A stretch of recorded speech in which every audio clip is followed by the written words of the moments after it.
What's up, old school homies? Let's talk about Christian bands. This is a really cool subject for me because I've been in a Christian band before and I grew up listening to Christian bands. So I'll tell you a little bit about maybe the 90s. Let's go back to the 90s. Kids, in the 90s, we had punk rock Christian bands. Do you remember? Yes. POD, MXPX, Plank Eye. There was a lot of different Christian bands that were getting popular at that point. And what it did was kind of help us out in kind of recruiting youth, you know. And in that point, I would say Christian bands are pretty cool. Letting them be punk bands, which is traditionally sort of like a dirty band, you know. we had we had bands with people that had tattoos, you know. And they were allowed to be a Christian band and represent our our style, you know. Now we finally had some swag. We didn't need tattoos to make our music sound good, but it was gaining popularity in the 90s, and it was because of the acceptance of letting people play different genres of Christian music. Now there's Christian rap, there's Christian everything, Christian techno.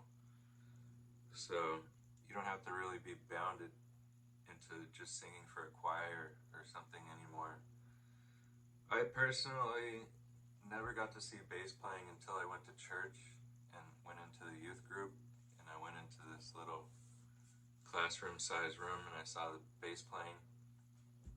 It was a purple bass, purple carven bass. It was amazing. It was like magic when I saw it. Good bass playing. I was just like, wow, look at that. His fingers aren't even moving that fast, and it just sounds so good. We had a really good bass player, and we had a good youth pastor, Pastor Scott. So that inspired me to get more into Christian music. Once I saw that it wasn't just choir and that you could do other stuff, then I was like, well, you could do whatever you want with it. And then it sort of gets into this area where, do I need to label myself a Christian band? I don't really know. It depends on you.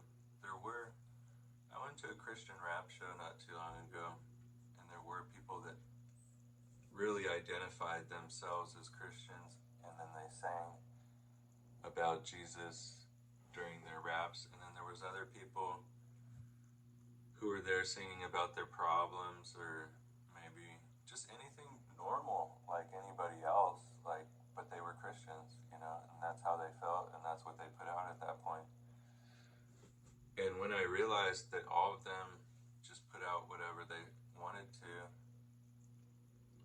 that was really cool. You know, they were wearing their real personality. They're wearing their own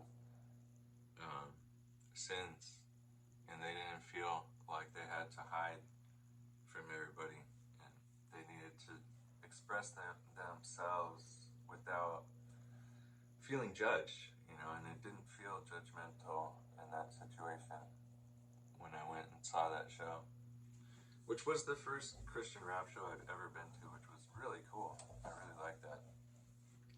I had a great time. And is there a built-in market for it? Maybe.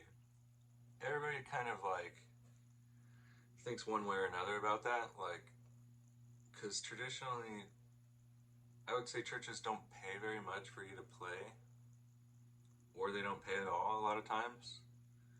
So typically the people playing music in the church that you see are volunteers, and So is there a built-in market? You're getting exposure.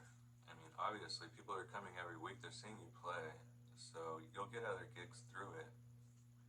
And that's sort of the thing. Like you're getting some people to teach you music because those were the only people that would teach me music were other Christians. And then you're getting a place to practice, a place to perform and play. And then if you do want to do private concerts, you know, you've used that as your stepping stone to performing later on, you know. Does it guarantee you success just because other people will buy it just because it's Christian? It has to be good. And you're competing against a lot of other really good musicians. Other Christian musicians are not slouches. Like I said, they're practicing and then performing every week. So those were the only people that I could find that were actually actively practicing in my area, which if you're not practicing, you're probably not